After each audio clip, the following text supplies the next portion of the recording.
अगर आप रिएक्शन को बैलेंस करना चाहें तो आप सिंपल इसको 2 से मल्टीप्लाई करो, इसको आप 4 से मल्टीप्लाई, जबकि आप इसमें देखो तो यहां पे तो अनपेड इलेक्ट्रॉन है, किस मीडियम पर है, बेसिक मीडियम पर है।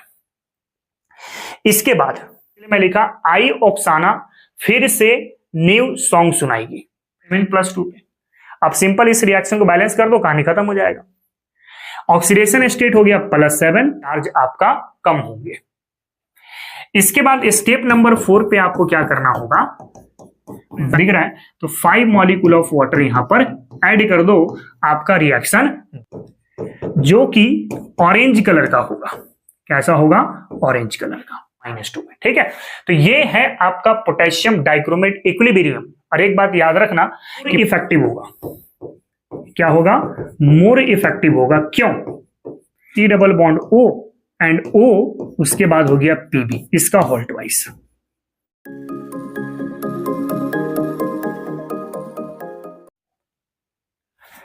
हेलो माय डियर स्टूडेंट, कैसे हैं आप? आई होप आप सब बहुत बेहतर होंगे।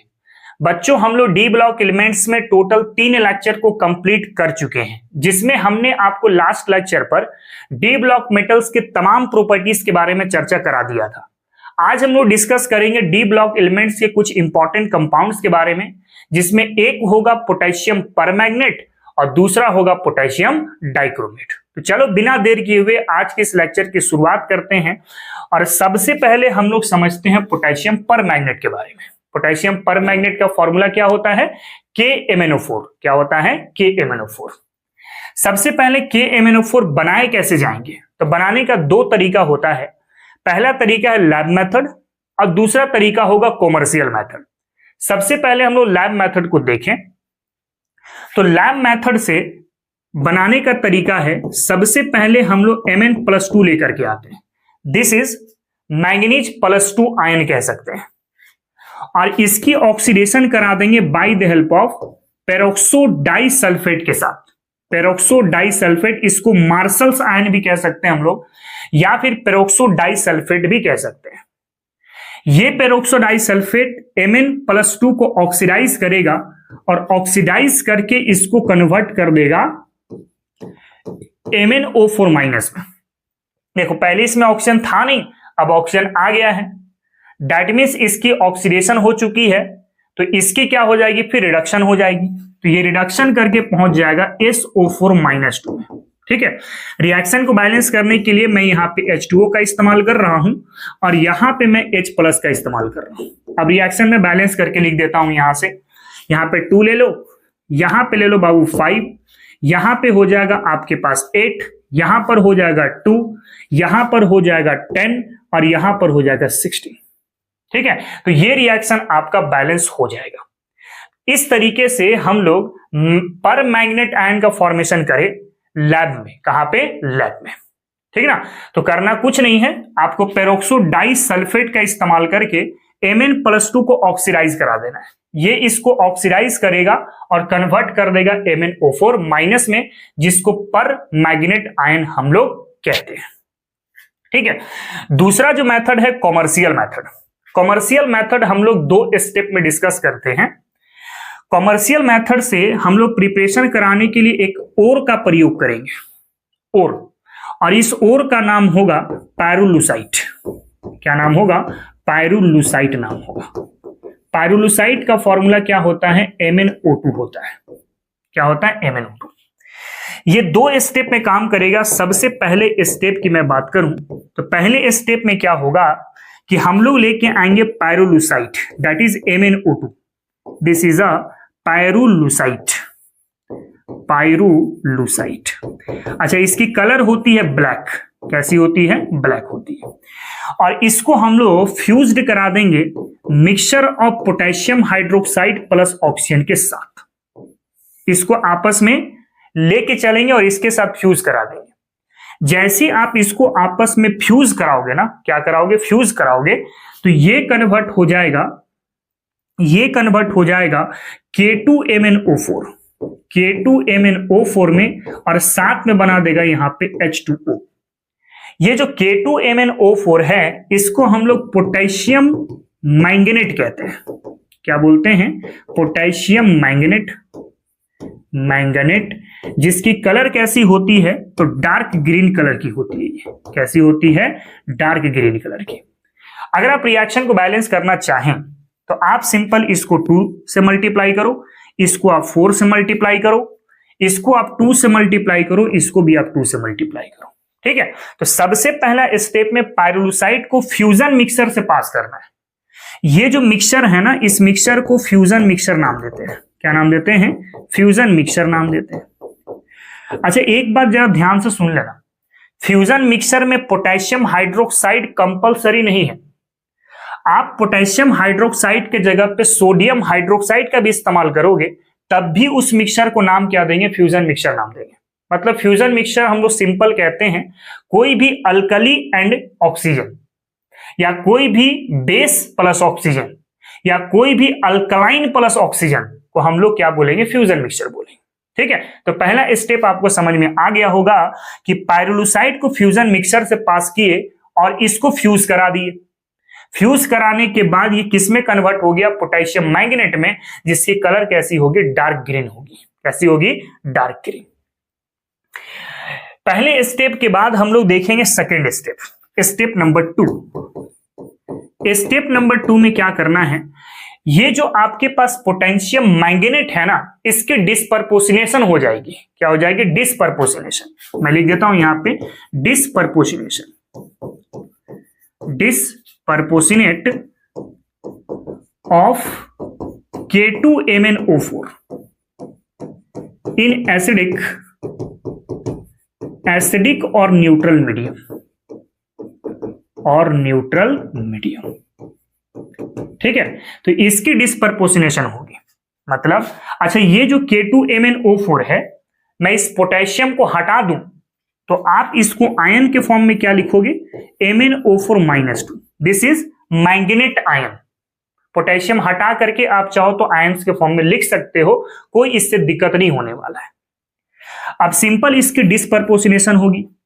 जब ये डिस्प्रपोर्शनेट करेगा तो एक में कन्वर्ट होगा MnO4- और दूसरा चला जाएगा आपके पास MnO2, और साथ में रिलीज कर देगा यहां पे H2O। क्या रिलीज कर देगा, H2O रिलीज कर देगा। ठीक है, तो देखो ये क्या है, दिस ये पर मैग्नेट आयन, इसको हम लोग क्या बोल रहे हैं, पर मैग्नेट, पर मैग्नेट आयन। और इसकी कलर कैसी होगी, तो ये पर्पल कलर की होगी। कैसी होगी, पर्पल कलर की होगी। अगर आप रिएक्शन को बैलेंस करते हैं तो बैलेंस करने के लिए, अच्छा ये एसिडिक मीडियम में होगा ना, तो मैं यहाँ पे H+ दिखा देता हूं ताकि आपको एसिडिक मीडियम पता चलता रहे। रिएक्शन अगर बैलेंस करना चाहते हैं तो इसको 3 से मल्टीप्लाई कर लो, इसको आप 4 से मल्टीप्लाई कर लो, इसको 2 से मल्टीप्लाई कर लो, और इसको 2 से मल्टीप्लाई कर लो। रिएक्शन आपका क्या हो जाएगा, बैलेंस हो जाएगा। ठीक है, तो 2 स्टेप आपको इस्तेमाल करना है अगर आप कॉमर्शियल मेथड का इस्तेमाल करके पोटेशियम पर मैग्नेट बनाते हैं। सबसे पहले तो आपको पोटेशियम मैग्नेट बनाना पड़ेगा, और दूसरे स्टेप में आपको इसी मैग्नेट को पर मैग्नेट में कन्वर्ट करना होगा bye the help of disproportionation reaction. अगर मान लो किसी कारणवश आप सेकेंड स्टेप को इस्तेमाल नहीं करते, तो एक और मेथड का इस्तेमाल करके आप मैग्नेट को पर मैग्नेट में कन्वर्ट कर सकते हैं, और वो क्या है, आप इसी रिएक्शन को इलेक्ट्रोलाइटिक ऑक्सीडेशन करवा सकते हैं। मैं अगर लिख दूं यहां से, जैसे MnO4- इसको आप डायरेक्ट कन्वर्ट करवा सकते हैं MnO4- में, MnO4- में, और इसके लिए आप इलेक्ट्रोलाइटिक ऑक्सीडेशन करवा सकते हैं, electrolytic oxidation in alkaline medium. किस मीडियम में, अल्कलाइन मीडियम में। तो ये कन्वर्ट हो जाएगा आपका पोटेशियम पर मैग्नेट में। दिस इज पर मैग्नेट। ये क्या है आपका, पर मैंगनेट आयन है, जिसकी कलर कैसी होगी, तो पर्पल कलर की होगी। कैसी होगी, पर्पल कलर की। तो ये 2 मेथड है, आप इसका इस्तेमाल करके पोटेशियम पर मैग्नेट बना सकते हैं, लैब मेथड में और दूसरा कॉमर्शियल मेथड में। ठीक है, कॉमर्शियल मेथड को अच्छे से देखना, एग्जाम में ये बार बार पूछा जाता है। ठीक ना, इसको जरा कॉपी करो, उसके बाद फिर हम लोग थोड़ा सा आगे की ओर मूव करेंगे। ठीक ना।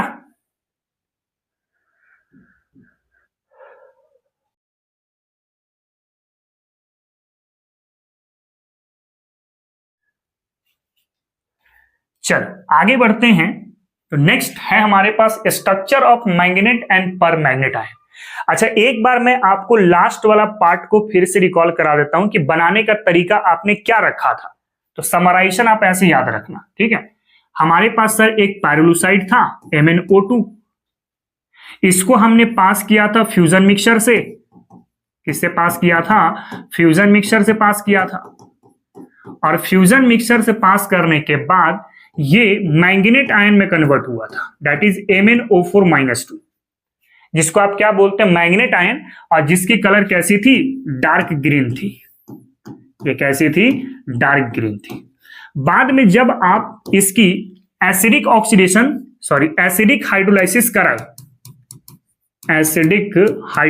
कराए या फिर इलेक्ट्रोलाइटिक ऑक्सीडेशन कराए, इलेक्ट्रोलाइटिक ऑक्सीडेशन, तो ये किस में कन्वर्ट हो गया था? आपका MnO4- में कन्वर्ट हो गया था, दैट इज पर मैग्नेट आयन। और इसकी कलर कैसी थी? तो पर्पल कलर थी। कैसी थी? पर्पल कलर थी। तो ये आपका कॉमर्शियल मेथड का पूरा स्टेप था। अब बात आता है कि स्ट्रक्चर ऑफ मैग्नेट एंड पर मैग्नेट आयन। मैग्नेट आयन का स्ट्रक्चर कैसा होगा और पर मैग्नेट आयन का स्ट्रक्चर कैसा होगा? एक तरफ मैं लेके चलता हूं MnO4-, दिस इज पर मैग्नेट आयन, और दूसरी तरफ मैं लेके चलता हूं MnO4-2, दिस इज मैंगनीट आयन। ये क्या है? मैंगनीट।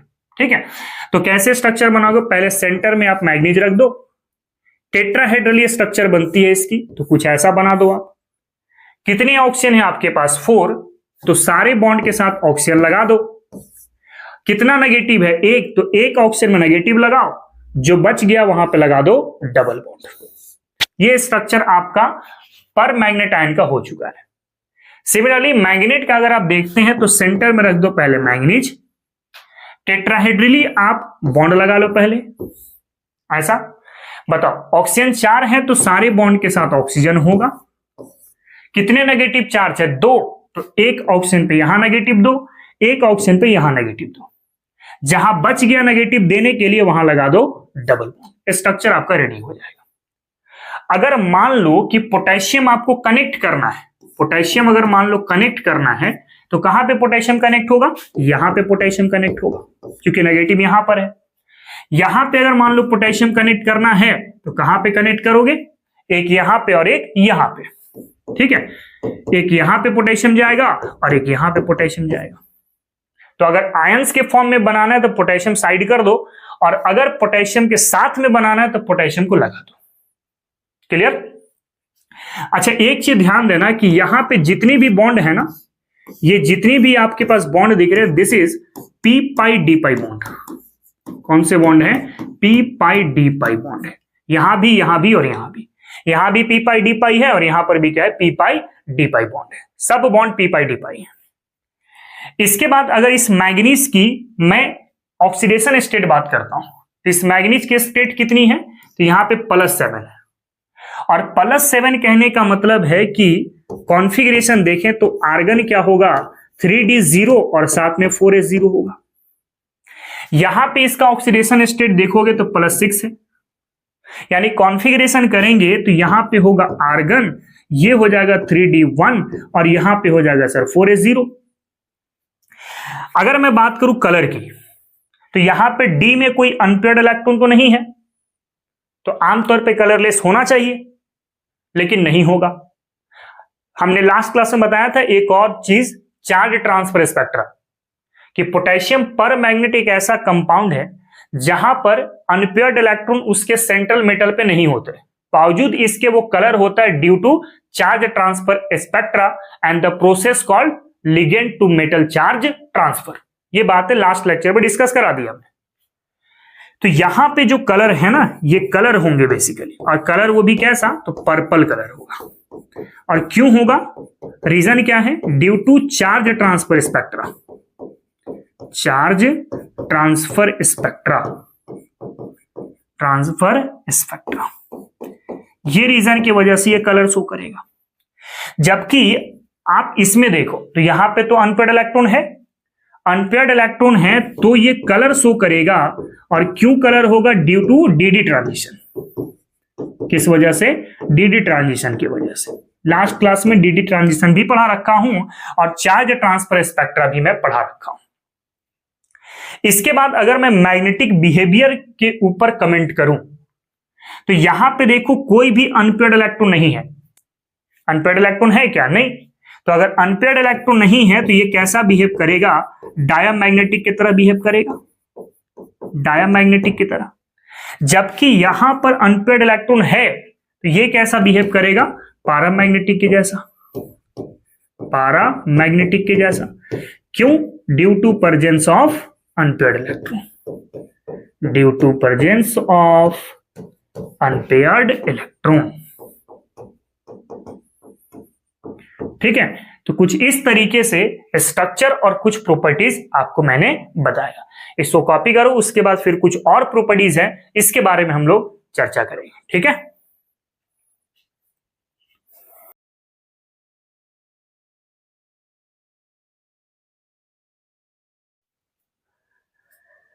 चलो आगे बढ़ते हैं। तो नेक्स्ट है हमारे पास प्रॉपर्टीज।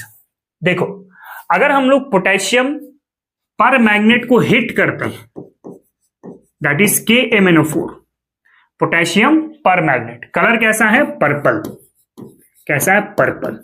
अगर आप इसको हिट करोगे ना, हिट करोगे तो ये कन्वर्ट हो जाएगा K2MnO4 में, that is potassium magnet, potassium magnet, और जिसकी कलर कैसी होगी? डार्क ग्रीन होगी। कैसी होगी? डार्क ग्रीन होगी। और साथ में कन्वर्ट हो जाएगा MnO2 में, जिसकी कलर कैसी होगी? ब्लैक, और साथ में रिलीज करेगा ऑक्सीजन। क्या रिलीज करेगा? ऑक्सीजन। ठीक है, तो एक क्वेश्चन जेईई में पूछा गया है। क्वेश्चन ऐसा है, जैसे ए को अगर आप हिट करते हो, एक को हिट करते हो तो बी बनता है और सी बनता है। बी का जो कलर है वो डार्क ग्रीन है, बी का कलर जो है वो डार्क ग्रीन है, और इसके साथ जो डी बनता है वो आमतौर पे उसका बॉन्ड ऑर्डर 2 है। बॉन्ड ऑर्डर कितना है? 2 है, और साथ में ये रिस्पिरेशन में इस्तेमाल होता है। कहां पे इस्तेमाल होता है? रिस्पिरेशन में इस्तेमाल होता है। तो बताना है ए क्या है, बी क्या है, सी क्या है और डी क्या है।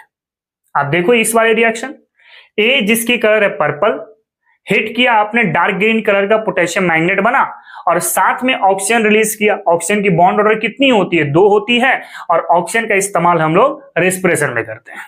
तो ए की जगह पे हो जाएगा पर्पल वाला, बी के जगह पर होगा K2MnO4, और सी के जगह पर हो जाएगा MnO2, और डी की जगह पर क्या हो जाएगा? ऑक्सीजन हो जाएगा। ठीक है, इस तरीके से क्वेश्चन पूछा गया है। आगे की ओर अगर मूव करते हैं तो ये जो पोटेशियम पर मैग्नेट है ना, पोटेशियम पर मैग्नेट, ये एक स्ट्रॉन्ग ऑक्सीडाइजिंग एजेंट की तरह काम करता है in different medium. Acidic medium पे इसका ऑक्सीडेशन करने की क्षमता अलग होगी, बेसिक पर क्षमता अलग होगी, और न्यूट्रल पर क्षमता इसकी अलग होगी। इसलिए मैंने लिख रखा है यहां पे KMnO4 acts as a strong oxidizing agent in different medium due to Mn in KMnO4 are in higher oxidation state। आपको पता है कि मैग्नीज के पास ऑक्सीडेशन स्टेट +7 है, और जितना ज्यादा ऑक्सीडेशन स्टेट होता है उसके पास इलेक्ट्रॉन खाने की क्षमता ज्यादा होगी, और इलेक्ट्रॉन खाने की क्षमता दैट मींस रिडक्शन करने की क्षमता, और जो रिडक्शन कराएगा वो दूसरे को क्या कराएगा? ऑक्सीडाइज कराएगा। ठीक है, तो आप डायरेक्ट कहो कि जहां पे ऑक्सीडेशन स्टेट ज्यादा है वो एक ऑक्सीडाइजिंग एजेंट की तरह काम करेगा। अलग अलग मीडियम पे ये होंगे ना, जैसे अगर मान लो MnO4 माइनस है, MnO4 माइनस है, ठीक है ना, MnO4 माइनस Mn+2 में कन्वर्ट हो जाता है। किस मीडियम पर? तो एसिडिक मीडियम पर। किस मीडियम पे? एसिडिक मीडियम पे। आपको पता है इसका ऑक्सीडेशन स्टेट +7 होगा, और इसका ऑक्सीडेशन स्टेट कितना है? +2। अगर मैं आपसे एन फैक्टर पूछूं, एन फैक्टर कितना होगा?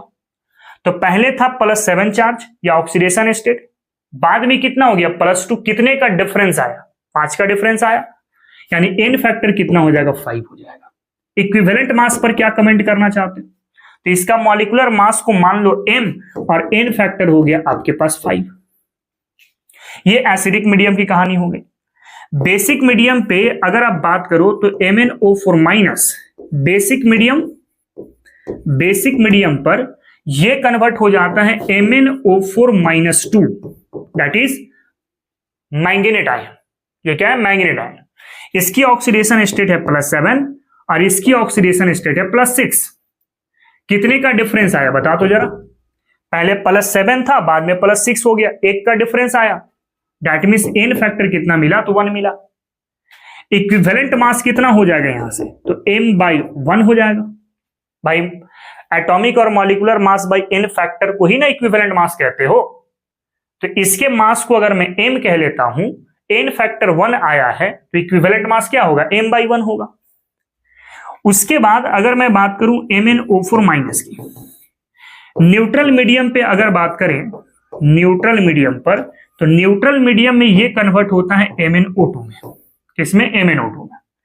इसका ऑक्सीडेशन स्टेट यहां पे +7 है और इसका ऑक्सीडेशन स्टेट यहां पे +4 है। कितने का डिफरेंस दिख रहा है? 3 का डिफरेंस दिख रहा है। दैट मीन्स यहां पे n फैक्टर कितना मिलेगा? 3, और इक्विवेलेंट मास कितना होगा? तो m/3 हो जाएगा। ठीक है।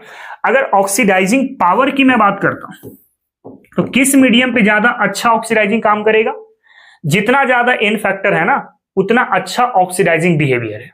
मतलब एसिडिक मीडियम ये सबसे ज्यादा पावरफुल ऑक्सीडाइजिंग एजेंट है। उसके बाद न्यूट्रल मीडियम पर है, क्योंकि n फैक्टर सेकेंड लार्जेस्ट है यहां पर। और सबसे कमजोर कहां पर है? तो बेसिक मीडियम पर है। किस मीडियम पर है? बेसिक मीडियम पर है। अगर मैं आपको यहां से एक चीज बताऊं याद रखने के लिए, ठीक है, तो आप इसको ऐसे याद रखना। कभी कभी भूल भी जाते हैं बच्चे, तो ऐसे याद रखना। 1, 3, 5 ये हमारे पास n फैक्टर है। 1, 3, 5 बना, 1, 3, 5 बना, मतलब n फैक्टर जिसका 1 है वो बेसिक है। आप देख सकते हो n फैक्टर मतलब बेसिक में है। n फैक्टर 3 वाला आपका न्यूट्रल में है और n फैक्टर 5 वाला आपका एसिड में है कि नहीं? तो आप ऐसे याद रखना, 135 बना या 135 बना। क्लियर है? तो इसको जरा आप कॉपी करो, उसके बाद फिर हम लोग इसके कुछ रिएक्शंस की चर्चा करेंगे। ठीक है।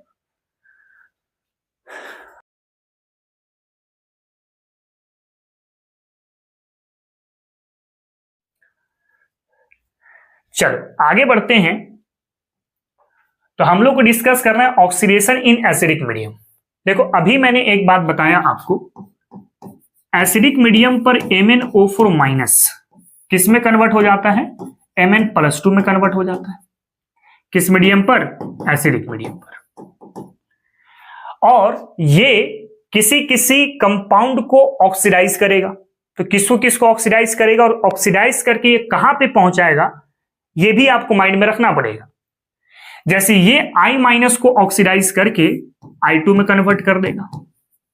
ठीक है। C2O4-2 इसको हम लोग कहते हैं ऑक्जेलेट। क्या बोलते हैं? ऑक्जेलेट बोलते हैं। ये इसको ऑक्सीडाइज करके कार्बन डाइऑक्साइड में कन्वर्ट करेगा। Fe+2 को ऑक्सीडाइज करके Fe+3 में कन्वर्ट करेगा। S-2 को ऑक्सीडाइज करके S में कन्वर्ट करेगा। NO2- को ऑक्सीडाइज करके NO3- में कन्वर्ट करेगा और SO3-2 को ऑक्सीडाइज करके SO4-2 में कन्वर्ट करेगा और Sn+2 को ऑक्सीडाइज करके Sn+4 में कन्वर्ट करेगा। कैसे कन्वर्शन होंगे अभी हम लोग देखेंगे। फिलहाल इसको याद कैसे रखोगे? तो इसको याद ऐसे रखना,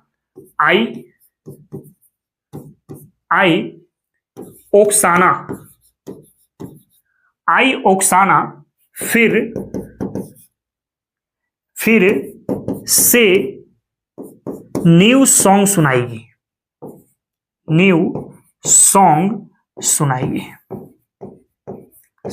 ठीक है। एक ओक्साना नाम की लड़की है, जो आई और अब वो नया गाना गाने वाली है। ठीक है, इसलिए मैं लिखा आई ओक्साना फिर से न्यू सॉन्ग सुनाएगी। इस तरीके से आप माइंड में रखोगे तो आपको यह बात याद रखेगा कि कौन से कंपाउंड को ऑक्सीडाइज करके कहां पे भेजने वाला है। ये तो थोड़ा सा आपको माइंड में रखना पड़ेगा। ठीक है। और जब रिएक्शन आएगी तो रिएक्शन लिखोगे कैसे? जैसे मान लो रिएक्शन ऐसे कर दिया, मान लेते हैं कि हमारे पास है MnO4-। ठीक है, MnO4-, ये I- के साथ रिएक्ट किया, I- के साथ एसिडिक मीडियम पर। किस मीडियम पर? एसिडिक मीडियम पर। तो बताओ क्या बनेगा। MnO4 माइनस एसिडिक मीडियम पे Mn+2 में चला जाता है, तो ये चला जाएगा Mn+2 पर, और I माइनस कहां चला जाएगा, I2 पर, I माइनस चला जाएगा I2 पर। रिएक्शन को हम लोग बैलेंस करना सीखेंगे अभी, ठीक है। और अगर मैं बात करूं यहां पे, जैसे MnO4 माइनस है, MnO4 माइनस है, ये ऑक्सीडाइज करा है C2O4 2 माइनस को, C2O4 माइनस 2 को, किस मीडियम पर, एसिडिक मीडियम पे। रिएक्शन कंप्लीट कैसे करोगे, कंप्लीट कैसे करोगे, MnO4 माइनस एसिडिक मीडियम पर Mn+2 में कन्वर्ट होगा, किसमें, Mn+2 में, और C2O4 2 माइनस को किस में कन्वर्ट करेगा, कार्बन डाइऑक्साइड में। अब बस इस रिएक्शन को आपको बैलेंस करना होगा। रेडॉक्स रिएक्शन बैलेंसिंग पढ़े हो ना, नहीं पढ़े हैं तो अभी मैं आपको फिर से बताऊंगा। एक और एग्जांपल देखें हम लोग, जैसे मान लो हमारे पास है MnO4 माइनस, MnO4 माइनस, और इसको रिएक्ट करा दिए आपने NO2 माइनस के साथ, किस मीडियम पर, एसिडिक मीडियम पर। तो एसिडिक मीडियम पर MnO4 माइनस Mn+2 पर कन्वर्ट होता है, ये कभी मत भूलना, ठीक है ना। और NO2 माइनस किस में कन्वर्ट हो जाएगा, NO3 माइनस में कन्वर्ट हो जाएगा, यानी NO3 माइनस में कन्वर्ट हो जाएगा, ठीक है। तो इसको ऐसे ही याद रखना ताकि माइंड में आसानी से बैठ सके। आई ऑक्साना फिर से न्यू सॉन्ग सुनाएगी, आई ऑक्साना फिर से न्यू सॉन्ग सुनाएगी, ठीक है। तो ये सब ऑक्सीडाइज करेंगे इन एसिडिक मीडियम। तो पहले इसको जरा कॉपी करो, उसके बाद इन सारी रिएक्शन को कैसे बैलेंस करना है इसके बारे में हम लोग बात करेंगे, ठीक है।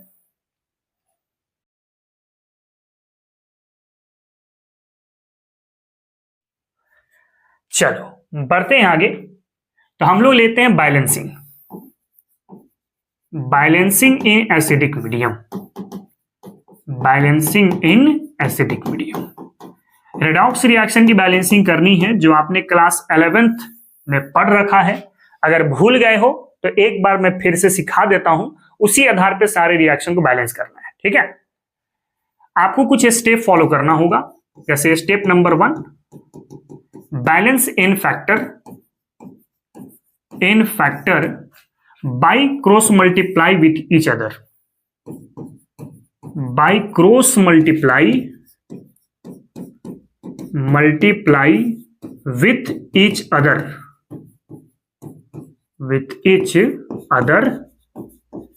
and also with reactant, तो सबसे पहले स्टेप में आपको एन फैक्टर पता करना है और उस एन फैक्टर को बैलेंस करना है। एक तरफ मैं एग्जांपल भी लेता हूं ताकि आपको समझने में थोड़ा आसानी हो। जैसे MnO4 माइनस है, ठीक है, हमने इसको रिएक्ट करा दिया Fe+2 के साथ, एसिडिक मीडियम पर Fe+2 Fe+3 में चला जाएगा और MnO4 माइनस चला जाएगा आपका Mn+2 में, Mn+2 और साथ में Fe+3, ठीक है। अब सबसे पहले स्टेप पे बैलेंस कैसे करेंगे, आपको एन फैक्टर पहले निकालना है। तो इसका ऑक्सीडेशन स्टेट हो गया +7, इसके पास तो +2 दिख ही रहा है, इसके पास +2 है ही और इसके पास है +3। तो सबसे पहले ये +7 से कहां पर पहुंचा है, तो +2 पर पहुंचा है। कितने का डिफरेंस आ रहा है देखो, तो पहले 7 था अब 2 है, मतलब 5 का डिफरेंस है। एन फैक्टर कितना मिल गया, यहाँ पे 5 मिल गया, और यहाँ पे Fe+2 है और Fe+2 से Fe+3 बन गया, है ना। कितने का डिफरेंस आ रहा है बताओ, 1 का डिफरेंस आ रहा है। एन फैक्टर निकाल लिए।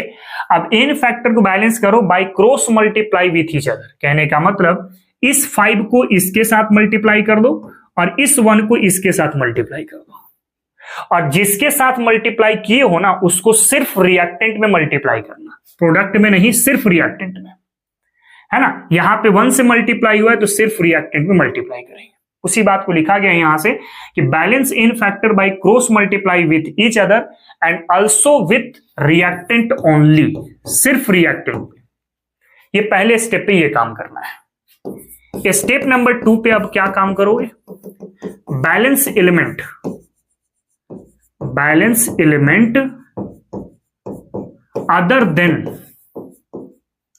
Other than oxygen and hydrogen,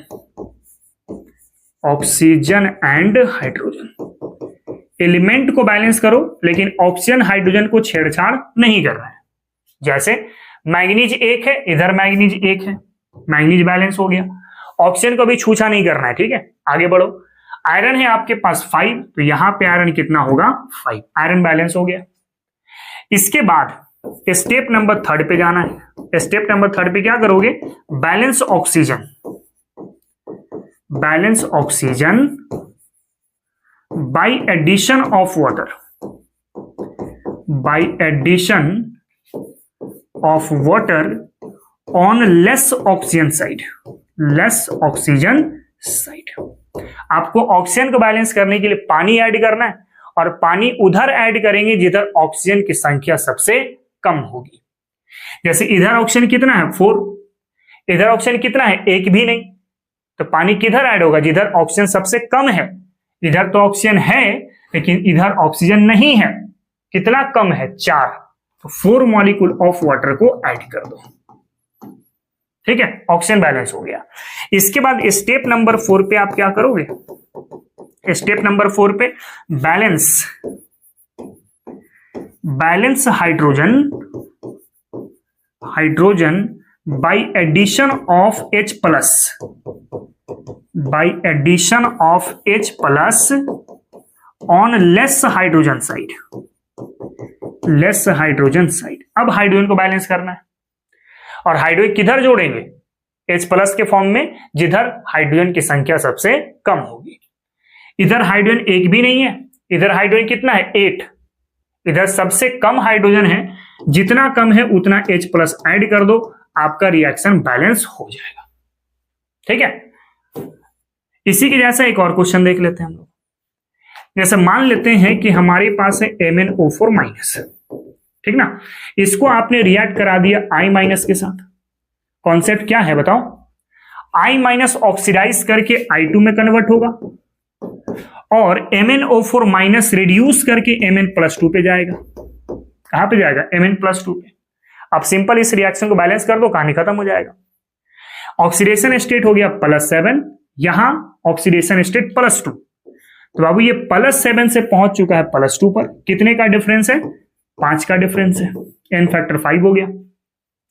iodine यहां पे -1 है, यहां पे आयोडीन कितना है 0 स्टेट पे, कितने का n फैक्टर, तो हो जाएगा 1, एक ही का डिफरेंस है ना। अब सिंपल क्या करना है, क्रॉस मल्टीप्लाई, 5 को करो इसके साथ और सेम चीज को रिएक्टेंट के साथ। इस 5 को जो मल्टीप्लाई किए सेम 5 को रिएक्टेंट से, इस 1 को करो इसके साथ और सेम चीज को रिएक्टेंट के साथ। ये पहला स्टेप का काम हो गया। दूसरा स्टेप में आपको एलिमेंट को बैलेंस करना है लेकिन ऑक्सीजन हाइड्रोजन को छेड़छाड़ नहीं करना है। तो मैग्नीज हो गया 1, मैग्नीज हो गया 1 बैलेंस है, ऑक्सीजन को अभी बैलेंस नहीं करना। आयोडीन कितना है 5 और यहां पे आयोडीन कितना है 2, तो आप क्या करो 5/2 कर दो। अब देखो दोनों तरफ आयोडीन बराबर हो गया। इसके बाद आपको ऑक्सीजन को बैलेंस करना है by addition of water. Oxygen देखो किधर कम है, इधर ऑक्सीजन 4 है, इधर 1 भी नहीं है, तो जितना कम ऑक्सीजन है उतना वाटर ऐड कर दो। अब हाइड्रोजन को बैलेंस करो by addition of H plus. इधर हाइड्रोजन कितना है 8, इधर हाइड्रोजन कितना है 1 भी नहीं, तो 8H प्लस ऐड कर दो, आपका रिएक्शन बैलेंस हो जाएगा। ठीक है, अब चेक करना है कि भाई ये रिएक्शन बैलेंस है कि नहीं है, तो सिंपल चार्ज को देख लो कि चार्ज बराबर है कि नहीं। चार्ज कैसे देखेंगे, ऊपर में देखो माइनस है, 1 से मल्टीप्लाई किए तो -1 हो गया। ऊपर में देखो माइनस है, 5 से मल्टीप्लाई किए तो -5 हो गया। ऊपर में कितना है +8 से मल्टीप्लाई किए तो +8 हो गया। यानी सॉल्व करने के बाद आपको कितना मिल गया +2 चार्ज। यहां पे भी देखो कितना चार्ज है +2, ये तो न्यूट्रल, ये तो न्यूट्रल है, मतलब दोनों तरफ चार्ज क्या हो चुका है, बराबर हो चुका है। और चार्ज बराबर होने का मतलब है कि आपकी रिएक्शन क्या है, बैलेंस है, संतुलित है। ठीक है, उसी तरीके से ऊपर भी चेक कर सकते हो। जैसे चार्ज यहां पे -1, 5 दूनी की 10 और 8 18, 18 में से -1 यानी 18 में से -1 चला गया तो 17 बचा, 17 उधर भी होना चाहिए। 5 3 जा 15 +2 क्या हो गया 17, यानी दोनों तरफ का चार्ज 17 मिला है, तो आपकी रिएक्शन बैलेंस है। ठीक है, इसको देखें, उसके बाद कुछ और एग्जांपल मैं लेता हूं और उसको भी बैलेंस करके आपको बताता हूं। ठीक है।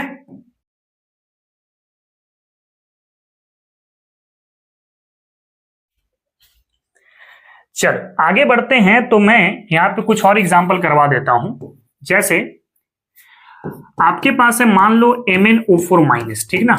इसको अगर आपने रिएक्ट कराया C2O4-2 ऑक्जेलेट आयन वाला, ठीक ना, तो ये किस में कन्वर्ट होगा? पहले तो एसिडिक मीडियम पर है तो MnO4- Mn+2 में चला जाएगा और C2O4-2 आपका कार्बन डाइऑक्साइड में चले जाएंगे।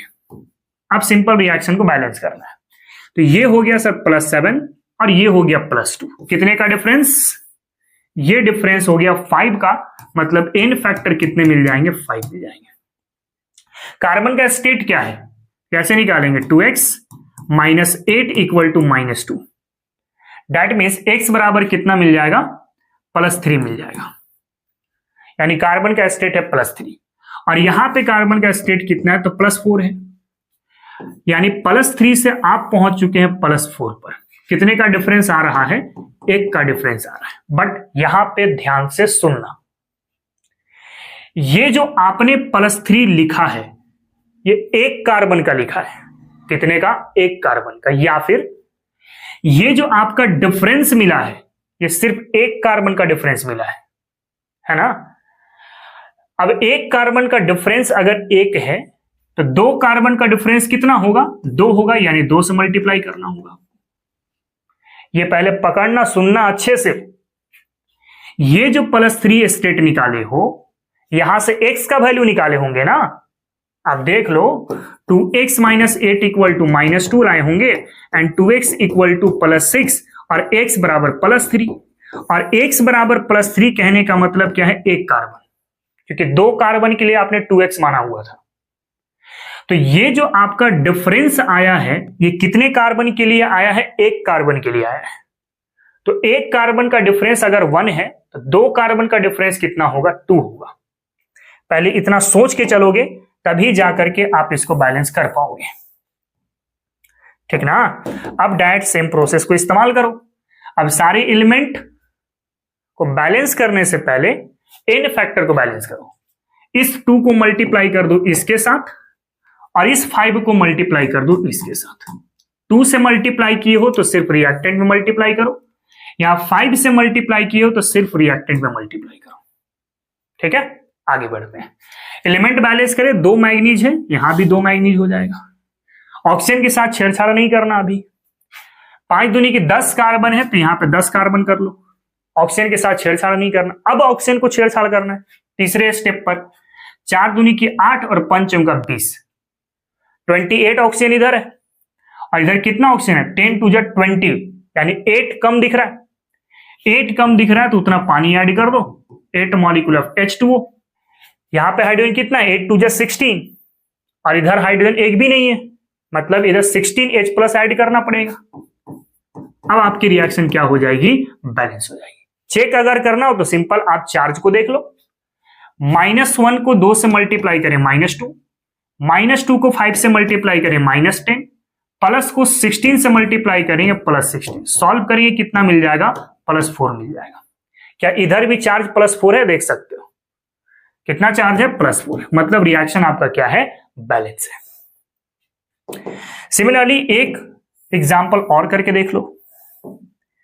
जैसे मान लेते हैं हमारे पास है MnO4-, हमने इसको रिएक्ट करा दिया SO4-2 के साथ और प्रोडक्ट में कन्वर्ट हुआ है Mn+2 और साथ में SO4-2। करें।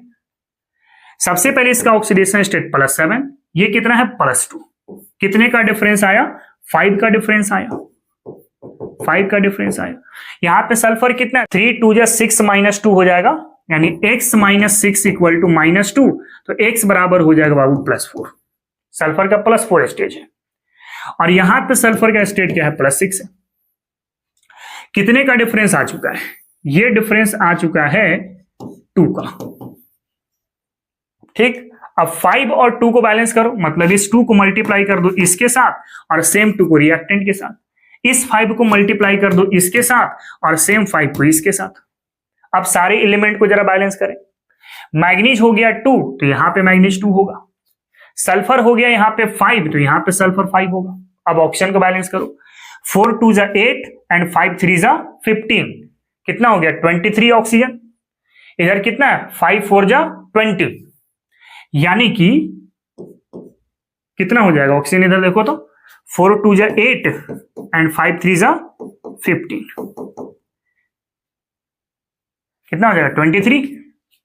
और इधर पे ऑक्सीजन कितना है आपके पास 20, 5 4 जा 20, मतलब 3 वाटर ऐड करना होगा। अब हाइड्रोजन का बैलेंस करो, इधर 6 है हाइड्रोजन, इधर एक भी हाइड्रोजन नहीं है, मतलब 6H प्लस ऐड करना होगा। अब रिएक्शन को देखो कि बैलेंस है कि नहीं, सारे चार्ज को मर्ज करने के बाद चार्ज को देख लो दोनों तरफ बराबर है कि नहीं। यहां पे चार्ज हो गया -2, 5 2 जा -10 एंड +6, कितना हो गया -6 हो गया। यहां पे देखो 2 2 जा 4 एंड यहां पे हो गया -10, सॉल्व करें तो ये हो गया -6। कर सकते हैं, आपका बैलेंस हो चुका है ये वाला रिएक्शन, ठीक ना। एक दो मैं आपको खुद से ट्राई करने के लिए देता हूं, एक आप ट्राई करना ये वाला MnO4- SN+2 ऑक्सीडाइज करके बनता है Mn+2 और साथ में SN+4, ये खुद से ट्राई करके देख लोगे आप, ठीक है। और एक और ट्राई कर लेना, MnO4- NO2- ऑक्सीडाइज करके बनता है Mn+2 और साथ में बनता है NO3-, इसको भी आप खुद से बैलेंस करके देख लेना, ठीक है।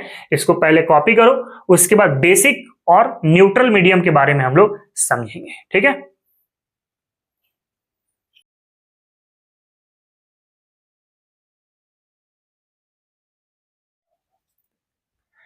चलो आगे बढ़ते हैं, तो नेक्स्ट है हमारे पास बेसिक एंड न्यूट्रल मीडियम। देखो बेसिक और न्यूट्रल मीडियम में आपको तो पहले ध्यान देना पड़ेगा, जैसे MnO4- है, ठीक ना। बेसिक मीडियम अगर आप इस्तेमाल करते हैं तो ये MnO4- में कन्वर्ट होगा, ठीक है। और अगर आप न्यूट्रल मीडियम का इस्तेमाल करते हैं, न्यूट्रल मीडियम का इस्तेमाल करते हैं तो ये MnO2 में कन्वर्ट होगा, ठीक है। लेकिन रिएक्शन को बैलेंस करने के लिए आपको बेसिक वाला और न्यूट्रल वाला सेम पाथवे को फॉलो करना पड़ेगा, बस इस पे डिफरेंस है, बाकी प्रोसेस ऑफ बैलेंसिंग दोनों के लिए सेम होगा, ठीक है। अगर हम लोग बात करते हैं कि ये किस किस कंपाउंड को ऑक्सीडाइज करवा सकता है, तो ये करवा सकता है I- को IO3- में, तो इसमें कन्वर्ट कर देगा।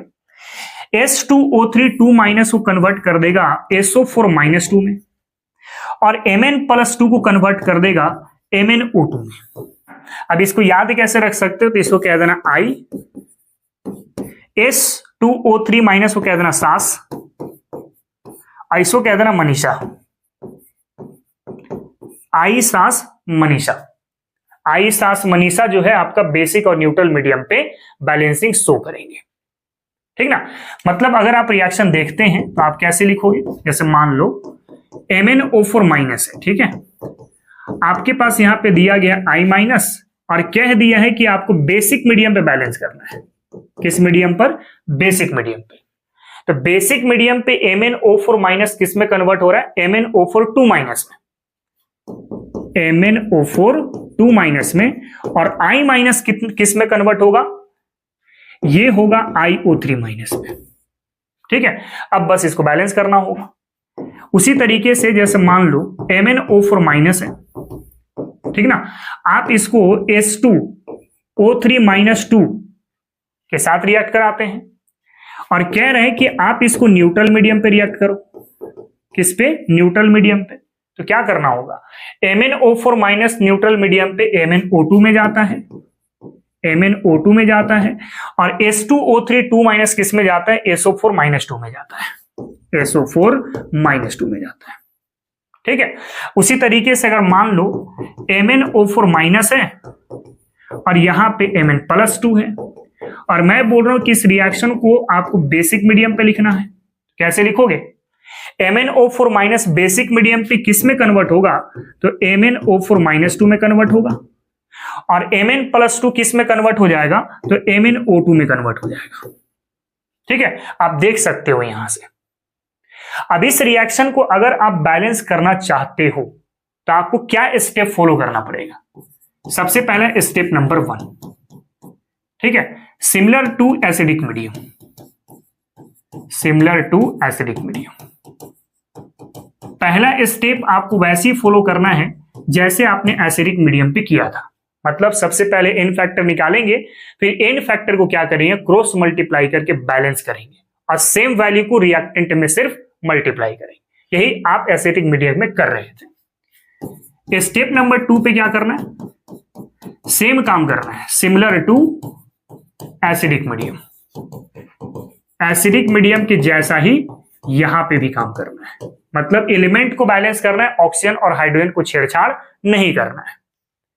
इसके बाद स्टेप 3 में क्या करना है आपको, इस बार बैलेंस करना होगा charge, balance charge by addition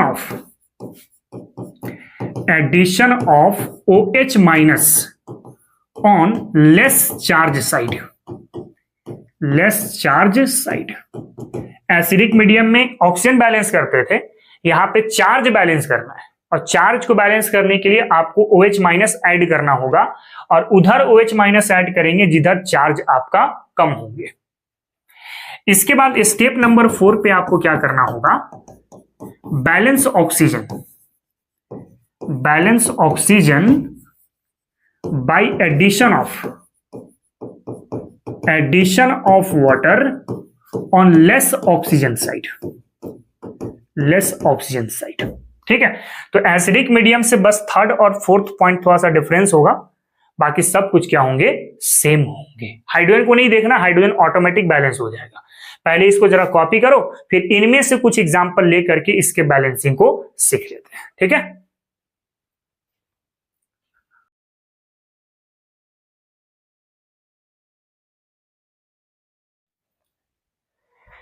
चलो एग्जाम्पल हम लोग देख लेते हैं थोड़ा सा यहां पे। जैसे हमारे पास है, मान लो MnO4 माइनस, ठीक है, और हमारे पास दिया गया H2O3 माइनस 2। ठीक, आपको इसको बैलेंस करना है बेसिक मीडियम पर। पहले तो बेसिक मीडियम पर MnO4 माइनस चला जाएगा MnO4 माइनस 2 पर, और H2O3 2 माइनस चला जाएगा SO4 माइनस 2 पर। ठीक है, बैलेंस करें जरा बेसिक मीडियम पे। ठीक, इसकी ऑक्सीडेशन स्टेट +7, इसकी ऑक्सीडेशन स्टेट +6। +7 से पहुंच गए हम लोग +6 पर। कितने का डिफरेंस आया है, 1 का डिफरेंस आया है। यहां पे सल्फर की ऑक्सीडेशन स्टेट निकालो, तो 2x माइनस 6 इक्वल टू -2, यानी x बराबर कितना मिल जाएगा आपको, तो यहां से चला गया इधर तो हो जाएगा +4 और x कटेगा यहां पे तो हो जाएगा +2। सही है ना, देख लो एक बार अच्छे से। तो 2x माइनस 6 इक्वल टू -2 होगा, तो 2x इक्वल टू +4 होगा, तो x बराबर कितना होगा, +2 होगा। ठीक, यहां पे सल्फर का स्टेट क्या है, तो +2 है। इसके बाद अगर हम लोग इसमें देखें सल्फर का स्टेट कितना मिलेगा, तो +6 मिलेगा। बताओ यहां पे कितने का डिफरेंस आ रहा है, यहां पे डिफरेंस आ रहा है 4th का। कितने का, 4th का। ठीक, अब एक बात को ध्यान से सुनना, यहां पे जो सल्फर का स्टेट है जो +2 आप ले रहे हो, ये एक सल्फर का है। आपके पास सल्फर कितना है, 2, तो इसको आपको 2 से मल्टीप्लाई करना होगा, यानी कितने हो गए, तो 8 हो गए। ठीक, अब इसको क्रॉस मल्टीप्लाई करो, 8 कर दो इसके साथ और सेम 8 को रिएक्टेंट के साथ, इस 1 को इसके साथ और सेम 1 को रिएक्टेंट के साथ। पहला स्टेप कंप्लीट हो गया। दूसरा स्टेप बात करना है, एलिमेंट को बैलेंस करना है other than oxygen and hydrogen. Manganese यहां पर 8 है, तो यहां पे मैंगनीज 8 हो जाएगा, ऑक्सीजन के साथ छेड़छाड़ नहीं करना। सल्फर यहां पे 2 है, तो यहां पे सल्फर 2 हो जाएगा। ठीक, इसके बाद आपको चार्ज बैलेंस करना है। क्या बैलेंस करना है, चार्ज। यहां पे चार्ज कितना है, देखो -8, यहां पे चार्ज कितना है, -2, कितना मिल गया, -10। इधर देखो चार्ज कितना है, यहां पे हो जाएगा -16 और यहां पे हो जाएगा -4। चार्ज कितना हो गया, -20। मतलब किधर चार्ज कम दिख रहा है, इधर कम दिख रहा है। कितना कम दिख रहा है, 10, तो 10 मॉलिक्यूल ऑफ OH माइनस यहां पर ऐड कर दो। ठीक, इसके बाद आप ऑक्सीजन को बैलेंस करो। ऑक्सीजन देखो कितना है, 8 4 जा 32, यहां पर 3 हो गया और यहां पर 10 हो गया, दैट इज 35 प्लस 10 कितना आ गया 45 आ गया। कितना आ गया 45। इधर देखो यहां पे हो गया आपका 32 और यहां पर हो गया आपके पास 8, कितना मिल गया 40। कितने का डिफरेंस दिख रहा है 5 का डिफरेंस दिख रहा है, तो 5 मॉलिक्यूल ऑफ वाटर यहां पर ऐड कर दो, आपका रिएक्शन बैलेंस हो जाएगा। ठीक है। अगर मान लो इसी रिएक्शन को आप न्यूट्रल मीडियम पे करना चाहते हो, किस मीडियम पे, न्यूट्रल मीडियम पे, तो क्या करना होगा, MnO4 माइनस है प्लस H2O3 2 माइनस है। आपको न्यूट्रल मीडियम बैलेंस करना है, तो MnO4 माइनस न्यूट्रल मीडियम में किस में कन्वर्ट होगा, MnO2 पर, है ना, और साथ में H2O3 2 माइनस किस में कन्वर्ट होगा, तो SO4 माइनस 2 पर। अब न्यूट्रल मीडियम के लिए भी आपको सेम स्टेप को फॉलो करना है जो आपने बेसिक मीडियम पे किया था। ठीक है, मतलब ये हो गया आपके पास +7, ये हो गया आपके पास +4। कितने का डिफरेंस आ रहा है, 3 का डिफरेंस आ रहा है। n फैक्टर हो गया सर 3। यहां पे स्टेट था कितना +2 और यहां पे स्टेट था +6। कितने का डिफरेंस है, ये जो डिफरेंस दिख रहा है ये डिफरेंस है 4th का। बट ये कितने सल्फर का डिफरेंस हो रहा है, 1 का। 2 सल्फर के लिए कितना होगा, 2 से मल्टीप्लाई करके आप 8 कर लो। ठीक, अब आपस में क्रॉस मल्टीप्लाई करो, इस 8 को कर दो इसके साथ मल्टीप्लाई और सेम चीज को रिएक्टेंट में, इस 3 को मल्टीप्लाई कर दो इसके साथ और सेम 3 को रिएक्टेंट में। अब सारे एलिमेंट को बैलेंस करो other than oxygen and hydrogen. Manganese हो गया 8, तो यहां भी मैंगनीज ऐड होगा, ऑक्सीजन छेड़छाड़ नहीं करना। सल्फर हो गया 6, तो यहां पे सल्फर 6 हो जाएगा। इसके बाद आप चार्ज को बैलेंस करो। चार्ज कितना चार्ज है, -8 -2 एंड 3 -6 हो जाएगा। सॉल्व करेंगे तो कितना आ जाएगा -14। इधर देखो यहां पे चार्ज नहीं है, यहां पे -2 × 6 यानी -12। इधर -14 है, इधर -12 है, 2 कम है इधर, तो जितना कम है उतना OH माइनस यहां पे ऐड कर दो। ठीक है, अब ऑक्सीजन बैलेंस करके देखो, यहां पे ऑक्सीजन कितना हो गया 32 प्लस 3 2 जा, अच्छा 3 3 जा 9, कितना आ गया 41। यहां पे ऑक्सीजन कितना हो जाएगा 8 2 जा 16, 6 4 जा 24 प्लस 2, देखो कितना आ गया 26 और 6 हो गया आपके पास 32 और 10 42 हो गया। कितना वाटर कम दिख रहा है इधर 1, तो 1 मॉलिक्यूल ऑफ वाटर ऐड कर दो। हाइड्रोजन देखने की कोई आवश्यकता नहीं है, आपकी रिएक्शन बैलेंस हो चुकी है। ठीक है, सिमिलरली बाकी और भी रिएक्शंस हैं, आप उसको खुद से घर पे ट्राई करना, मैं लिख देता हूं यहां पर, आप इसको ट्राई करके देखना। पहले बेसिक मीडियम पर MnO4 minus plus I minus react करके बनता है IO3 minus plus MnO4 minus 2। एक इसको ट्राई करके देखना और एक ट्राई करके देख लेना ये वाला MnO4 माइनस I माइनस, ये कन्वर्ट हो गया MnO2 प्लस IO3 माइनस में। इसको खुद से आप प्रैक्टिस करके देख लेना। ठीक है, तो ये हमारे पास कंप्लीट इंफॉर्मेशन हो गई पोटेशियम परमैंगनीट का। इसको फटाक से कॉपी करो, उसके बाद पोटेशियम डाइक्रोमेट के बारे में हम लोग चर्चा शुरू करते हैं। ठीक है,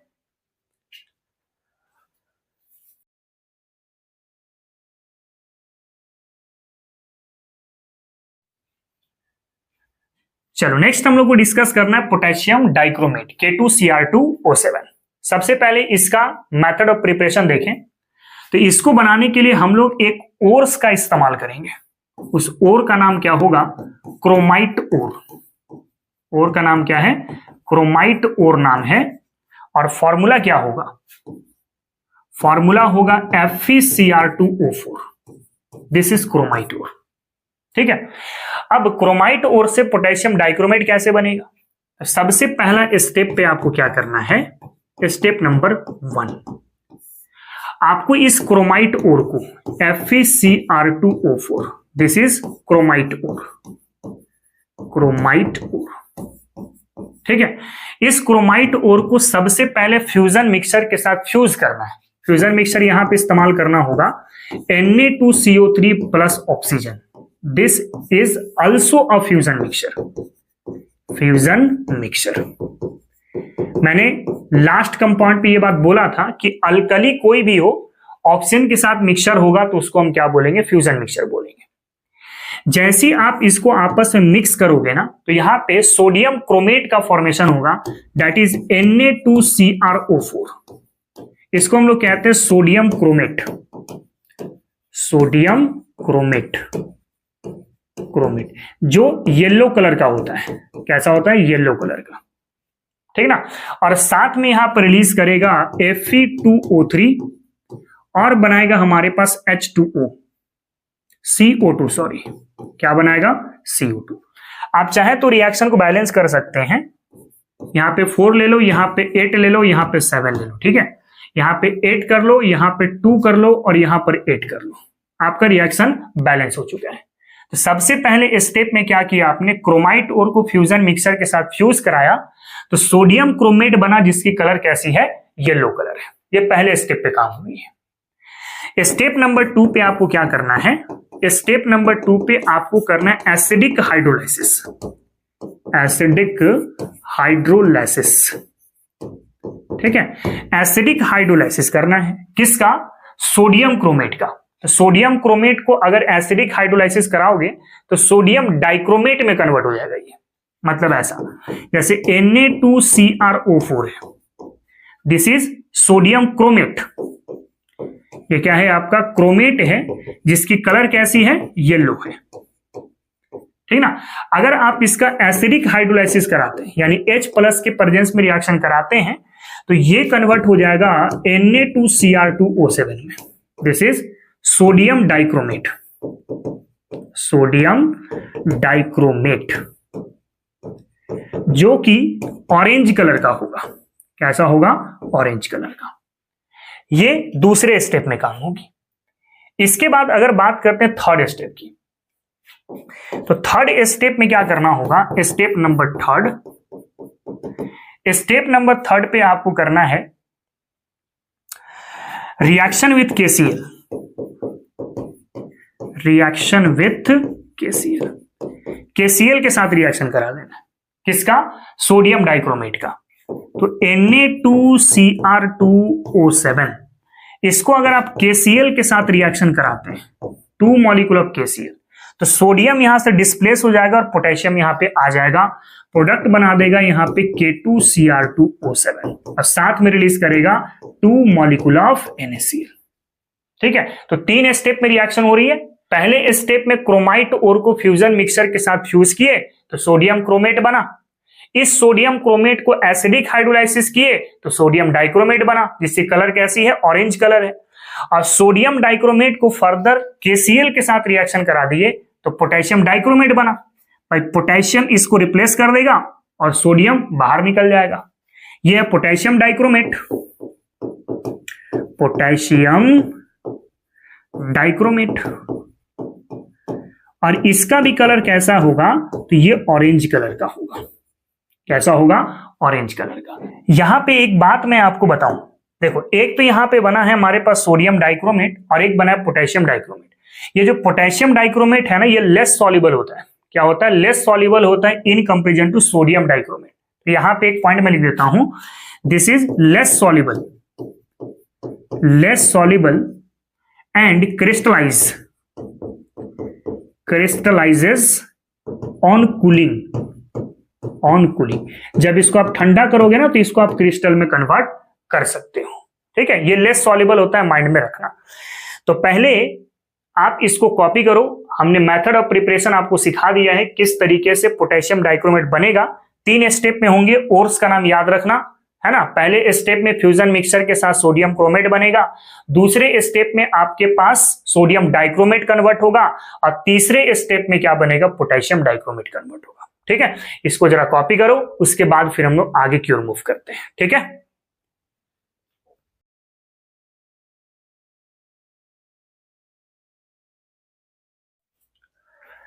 चलो आगे बढ़ते हैं। तो नेक्स्ट हम लोग डिस्कस करना है क्रोमेट डाइक्रोमेट इक्विलिब्रियम। देखो क्रोमेट डाइक्रोमेट इक्विलिब्रियम क्या है? क्रोमेट कहने का मतलब है CrO4-2, दिस इज क्रोमेट या क्रोमेट आयन कह सकते हो, क्रोमेट आयन।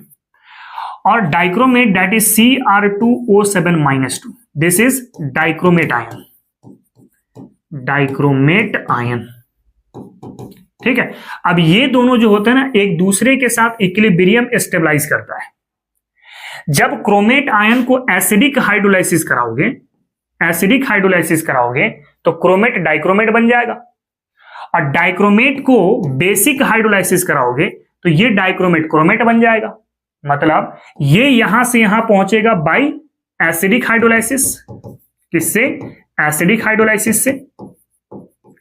मतलब क्रोमेट डाइक्रोमेट बन जाएगा एसिडिक हाइड्रोलाइसिस में, और डाइक्रोमेट आपका क्रोमेट बन जाएगा कब? बेसिक हाइड्रोलाइसिस में, बेसिक हाइड्रोलाइसिस में। ठीक है, कहने का यह मतलब है कि अगर मान लो CrO4- है, ठीक है ना, एसिडिक मीडियम पर आप हाइड्रोलाइसिस करा रहे हो तो ये किस में कन्वर्ट होगा? Cr2O7-2, this is dichromate. और अगर मान लो डाइक्रोमेट है हमारे पास और इसको बेसिक मीडियम पे हाइड्रोलाइसिस करा रहे हो तो ये कन्वर्ट हो जाएगा CrO4- में, CrO4- में। ठीक है, तो ये है आपका पोटेशियम डाइक्रोमेट इक्विलिब्रियम। और एक बात याद रखना कि पोटेशियम डाइक्रोमेट इक्विलिब्रियम pH 4 पर ही आपको देखने को मिलेगा। मतलब इसकी pH कितनी होगी? 4 होगी, तब जाके ये इक्विलिब्रियम आपको नजर आएगा। इसके बाद डिस्कस करना है structure of chromate and dichromate ion. सबसे पहले क्रोमेट आयन के स्ट्रक्चर की बात करें, CrO4-2, CrO4-2। सेंट्रल एटम पहले आप क्रोमियम रख लो, टेट्राहेड्रली ऑक्सीजन को अरेंज करो। 4 ऑक्सीजन है, एक यहां पर, एक यहां पर, एक यहां पर और एक यहां पर। कितने नेगेटिव चार्ज दिख रहे हैं? 2 नेगेटिव, तो 2 ऑक्सीजन पे नेगेटिव लगा दो, जहां नेगेटिव नहीं पहुंचा वहां डबल बॉन्ड हो जाएगा। This is chromate. और डाइक्रोमेट का स्ट्रक्चर कैसा होगा? तो Cr2O7-2, स्ट्रक्चर ऐसा होगा CrOCr, एक तो ऐसा बॉन्ड होगा, double bond O, double bond O, double bond O, double bond O, यहां पर हो गया O- और यहां पर हो गया O-। ठीक है, ये हो गया डाइक्रोमेट का स्ट्रक्चर। अब स्ट्रक्चर के रिलेटेड हमारे पास कुछ इंपॉर्टेंट सवाल बनते हैं। जैसे देखो, ये नेगेटिव चार्ज यहां और डबल बॉन्ड यहां, मतलब यहां पर रेजोनेंस देखने को मिल रहा है। तो पहली चीज तो ये है, this is stabilised by resonance, stabilised by resonance. यहां पे आपको रेजोनेंस देखने को मिलेगा। अब रेजोनेंस देखने को मिलेगा तो यहां पे बॉन्ड लेंथ की बात आप करें, जैसे मान लो कि ये हमारे पास 1 है और ये हमारे पास सेकंड है। ठीक है, तो रेजोनेंस करने के बाद 1 और 2 दोनों का बॉन्ड लेंथ इक्वल इक्वल नजर आएगा। मतलब अगर मैं बॉन्ड लेंथ की बात करता हूं, किसकी बात करता हूं? बॉन्ड लेंथ की बात करता हूं, तो पहले का बॉन्ड लेंथ दूसरे के बॉन्ड लेंथ से क्या होगा? बराबर होगा। क्यों ऐसा? ड्यू टू रेजोनेंस, रेजोनेंस की वजह से। ठीक है, इसके बाद अगर यहां पे कुछ और पॉइंट मैं बताऊं, देखो ये आपके पास कलर्ड होते हैं। कैसे होते हैं? कलर्ड होते हैं। और कलर्ड क्यों होते हैं? Due to charge transfer spectra. किस वजह से? चार्ज ट्रांसफर स्पेक्ट्रा की वजह से, चार्ज ट्रांसफर स्पेक्ट्रा की वजह से। भाई LMCT है ना, ligand to metal charge transfer, पढ़ा चुके हैं लास्ट वाले लेक्चर पर। अगर हम लोग पोटेशियम डाइक्रोमेट के केस में देखें तो डाइक्रोमेट में देखो यहां पे ऑक्सीजन के पास लोन पेयर है, ठीक है, यहां पे नेगेटिव चार्ज यहां और डबल बॉन्ड यहां, मतलब इस वाले नेगेटिव चार्ज से रेजोनेंस आपको देखने को मिल रहा है। और अगर आप लोन पेयर के रिस्पेक्ट में देखते हैं तो लोन पेयर यहां और डबल बॉन्ड यहां, मतलब लोन पेयर भी आपका रेजोनेंस में जा सकता है और नेगेटिव चार्ज भी आपका रेजोनेंस में जा सकता है। बट ये वाला जो रेजोनेंस होगा ना, ये मोर इफेक्टिव होगा। क्या होगा? मोर इफेक्टिव होगा। क्यों? क्योंकि ये नेगेटिव चार्ज जैसे यहां पर पहुंचेगा तो इस ऑक्सीजन तो चार्ज न्यूट्रलाइज हो जाएंगे ना ऑक्सीजन पर। भाई नेगेटिव चार्ज यहां चला गया तो ऑक्सीजन न्यूट्रल हो गया, जबकि यहां पे देखो ये पहले से न्यूट्रल था। ये अपना लोन पेयर जब इस बॉन्ड पे लाएगा तो यहां पे चार्ज डेवलप हो जाएंगे, पॉजिटिव चार्ज, और पॉजिटिव चार्ज ऑक्सीजन पे लेस स्टेबल होता है, मतलब ये रेजोनेंस क्या है आपके पास, लेस इफेक्टिव है, लेस इफेक्टिव है। दैट मीन्स यहां पे पार्शियल डबल बॉन्ड कैरेक्टर नजर आएगा और यहां पे पार्शियल डबल बॉन्ड कैरेक्टर नजर नहीं आएगा। दैट मीन्स अगर मैं इसको 1 कहता हूं और इसको मैं 2 कहता हूं, तो यहां पे बॉन्ड लेंथ की बात आप करते हो, बॉन्ड लेंथ की बात आप करते हो, तो दूसरे का बॉन्ड लेंथ यहां पे ज्यादा होगा इन कंपेरिजन टू फर्स्ट, इसका बॉन्ड लेंथ ज्यादा होगा इन कंपेरिजन टू दिस। क्यों? क्योंकि यहां पे इफेक्टिव रेजोनेंस है, जबकि ये रेजोनेंस में काउंट नहीं होगा।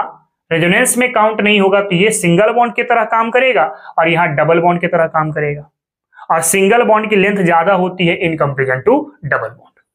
ठीक है, यानी कि अगर मैं एक सवाल आपसे पूछूं कि 1 जो आपके पास बॉन्ड लेंथ है वो कितने बार इस्तेमाल हो रहे हैं यहां पर, जैसे 1 to 1 ये वाला लेंथ की बात करो, आप ये वाला लेंथ की बात करो, ये वाला लेंथ की बात करो, ये वाला, ये वाला, ये वाला, यहां पे 3 और यहां पे 3 का लेंथ एक जैसा होगा और यहां पर का लेंथ क्या होगा, एक जैसा होगा।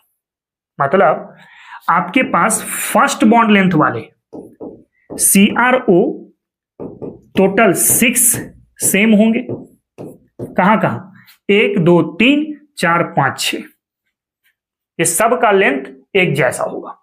लेकिन जो सेकेंड वाला है, सेकेंड वाला CRO का बॉन्ड है, ये टोटल 2 होगा जो कि सेम होगा, और कहां कहां होंगे, एक तो यहां पे और दूसरा यहां पर। ठीक है, और अगर मैं यहां पे एक बात और बताऊं तो ये वाला कंपाउंड भी आपका कैसा होगा, कलर होगा, कैसा होगा, कलर्ड, और कलर्ड होने के पीछे का रीजन क्या होगा, charge transfer spectra, charge transfer spectra.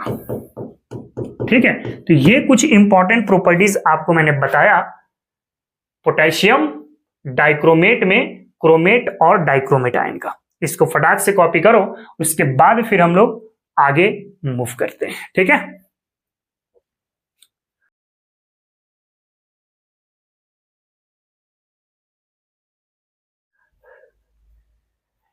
चल आगे बढ़ते हैं। तो हम लोग को हीटिंग इफेक्ट समझना है, heating effect of potassium dichromate, that is K2Cr2O7। इसकी कलर कैसी है, ऑरेंज। ठीक है, जब इसको आप हिट करोगे तो हिट करने के बाद ये कन्वर्ट हो जाएगा K2Cr4 में, पोटेशियम क्रोमेट में, और साथ में बनेगा Cr2O3 और साथ में रिलीज करेगा ऑक्सीजन गैस। ठीक है, इसके बाद अगर मैं बात करूं एक इंपॉर्टेंट रिएक्शन, तो पोटेशियम डाइक्रोमेट को एसिडिक पेरोक्साइड के साथ रिएक्शन कराते हो, मतलब हाइड्रोजन पेरोक्साइड से रिएक्शन कराओ इन एसिडिक मीडियम, तो आपके पास बनेगा CrO5, K2SO4 और साथ में वाटर। ध्यान देना है यहां पे CrO5 के केस में, ये जो CrO5 है ये स्टेबल होगा, stable only in ether, ether और पैरिडीन। अगर आप इसको एक्वस मीडियम में लेके जाते हो, in aqueous solution they converts into Cr+3 and oxygen. ठीक है, तो ये स्टेबल कब होगा, ईथर और जब पैरिडीन होगा तब। ठीक है, एक्वस सॉल्यूशन खुद को किस में कन्वर्ट करेगा, Cr+3 एंड ऑक्सीजन। इसके बाद एक डिस्कस करना है क्रोमाइल क्लोराइड टेस्ट। आपको पता है क्रोमाइल क्लोराइड टेस्ट इस्तेमाल करते हैं for testing of chloride ion, testing of chloride ion. ठीक है, और कैसे क्लोराइड आयन का टेस्ट होगा, तो आपको कोई भी सॉलिड आयोनिक कंपाउंड लेकर के आना है, सॉलिड आयोनिक कंपाउंड। ठीक ना, और इसको सबसे पहले सॉलिड पोटेशियम डाइक्रोमेट के साथ रिएक्शन करा दो in presence of concentrated sulphuric acid, यानी एसिडिक मीडियम पर। जैसे आप इसको रिएक्ट कराओगे तो ये कन्वर्ट हो जाएगा क्रोमाइल क्लोराइड में, that is CrO2 and Cl2। इसको हम लोग क्या बोलते हैं? This is chromyl chloride, chromyl chloride, ठीक ना। नाउ इस क्रोमाइल क्लोराइड में सोडियम हाइड्रोक्साइड डालते हो, क्या डालते हो? Sodium hydroxide. तो ये कन्वर्ट हो जाता है Na2CrO4 में। This is sodium chromate, sodium chromate, और जिसका कलर कैसा होगा? तो ये येलो कलर का होगा। कैसा होगा? येलो कलर का। इसके बाद अगर बात करें, इसमें अगर ऐड करें आप, क्या ऐड करना होता है? PbOAc का हॉल्ट वाइज। PbOAc क्या है? PbOAc को ऐसे लिखते हैं, एसाइल बोलते हैं ना, CH3C double bond O and O, उसके बाद हो गया Pb, इसका हॉल्ट वाइज। इसी को हम लोग क्या लिखते हैं? PbOA का हॉल्ट वाइज। OA नहीं बल्कि OC होगा, यहां पे क्या होगा? OC होगा, OC का हॉल्ट वाइज। तो ये कन्वर्ट हो जाएगा PbCrO4 में, जो एक प्रकार का येलो पीपीटी देगा। तो ये पूरे क्रोमाइल क्लोराइड टेस्ट की मैंने पूरी प्रोसेस समझा दी है कि पहले सॉलिड आयोनिक कंपाउंड लेके आओ, उसमें पोटेशियम डाइक्रोमेट के साथ सल्फ्यूरिक एसिड के प्रेजेंस पे रिएक्शन कराओ, क्रोमाइल क्लोराइड बनेगा। उसके बाद सोडियम हाइड्रोक्साइड डालना पड़ेगा, तो येलो सॉल्यूशन बनेगा जो कि सोडियम क्रोमेट होगा। और उसके बाद फिर से PbOAc का हॉल्ट वाइज ऐड करोगे तो PbCrO4 बनेगा, जो येलो कलर का पीपीटी देगा, ठीक है। अच्छा, यहां से आप बहुत सारे कंपाउंड की टेस्टिंग कर सकते हैं जहां पर क्लोराइड मौजूद होगा, लेकिन कुछ कुछ कंपाउंड ऐसे हैं जहां पे ये टेस्ट काम नहीं करता, जैसे AgCl हो गया, जैसे फिर SnCl4 हो गया, फिर अगर मैं बात करूं PbCl4 हो गया, फिर अगर मैं बात करूं Hg2Cl2 हो गया, फिर मैं बात करूं HgCl2 हो गया। तो ये कुछ ऐसे क्लोराइड हैं जिसका टेस्टिंग हम लोग क्रोमाइल क्लोराइड से नहीं करते हैं। मैं यहां पे लिख देता हूं, not follow chromyl chloride test. Chromyl chloride test को शॉर्ट फॉर्म में CCT में लिख रहा हूं, ठीक है। AgCl, SnCl4, PbCl4, Hg2Cl2 और HgCl, ये कंपाउंड है जहां पर आपका क्रोमाइल क्लोराइड टेस्ट देखने को नहीं मिलेगा, ठीक है। आप इसको याद करो, मेटल एक तो सिल्वर हो गया, यहां से टीन हो गया, यहां से Pb हो गया, और यहां से मरकरी हो गया, यहां से मरकरी हो गया। तो आप इसको ऐसे याद रख सकते हो, अजी सुनो प्यार हो गया, प्यार हो गई। आप इसको ऐसे याद कर सकते हो कि अजी सुनो प्यार हो गई, ये आपका CCT को फॉलो नहीं करेगा, ठीक है। इसको जरा कॉपी करो, उसके बाद एक और इंपॉर्टेंट पॉइंट यहां पे हम लोग डिस्कस करते हैं, ठीक है।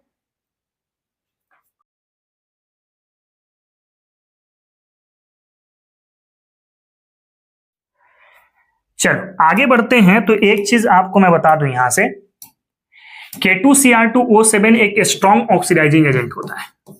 K2Cr2O7 is also a strong oxidizing agent, a strong oxidizing agent, and reaction similar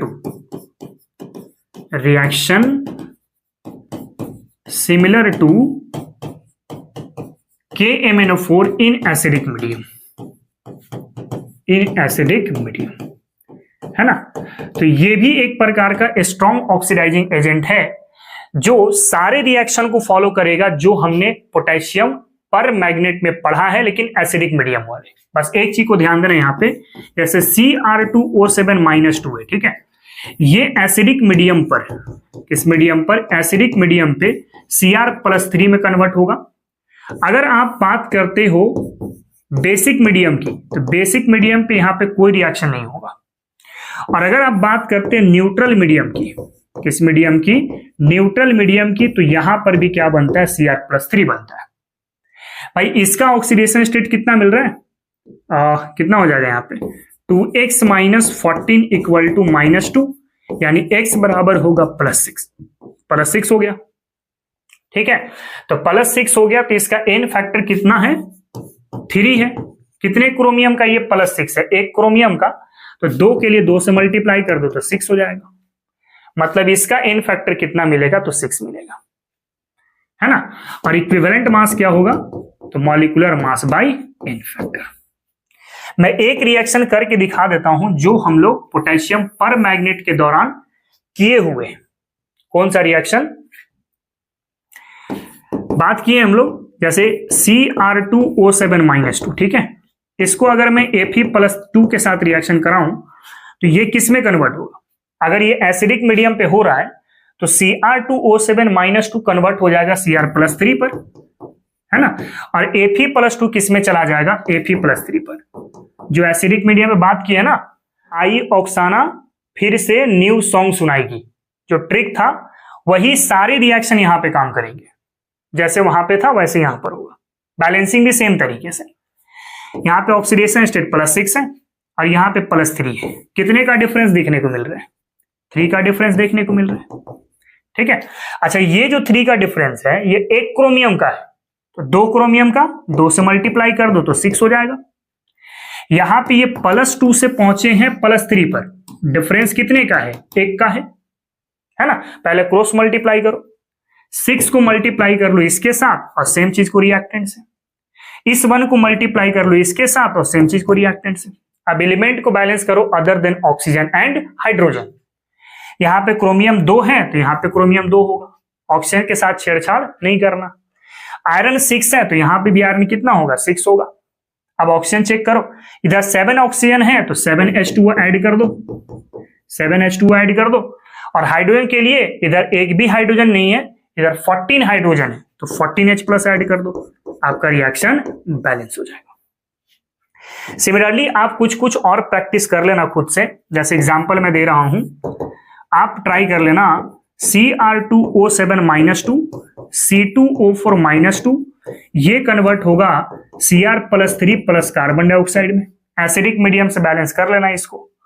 फिर एक और एग्जांपल में दे देता हूं होमवर्क पर, Cr2O7-2 प्लस, यहां पर हो जाएगा S2-, ऑक्सीडाइज करके ये Cr+3 प्लस सल्फर में कन्वर्ट होगा। आपको ये खुद से प्रैक्टिस कर लेना है, ठीक है। इसको जरा कॉपी कर लो, ठीक है।